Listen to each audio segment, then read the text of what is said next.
قسم په خدای د 100 روپو خاوند دا د ما واورئ زنانو ته وایم د 100 روپو خاوند د 100 روپو خاوند د 1 کروڑ ضرور نه بهتر دی. دارونه خویندې نه ساتي،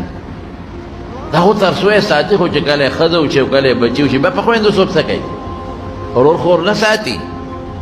بیا به په پردو کوڅو کې ګرځي، بیا به څه کوي؟ د مارونو دا نه راپکار خاوند هم ظلم نه کوي د خپلو ښځو سره چې دا مجبوره کوي او دا د پلار کره لاړه شي، ظلم به نه کوي او طلاق دې هم نه ورکوي او ښځه هم ظلم نه کوي، خیر دی د خاوند خدمت دې کوي، د شریعت او د سنتو مطابق ژوند تېر شي، د مزېداري خوشګوار ژوند، یا به 10 ورځې ژوند دی یا به 20 ورځې ژوند دی، یا به میاشت ژوند دی د انسان یا به کال ژوند، دغه د دنیا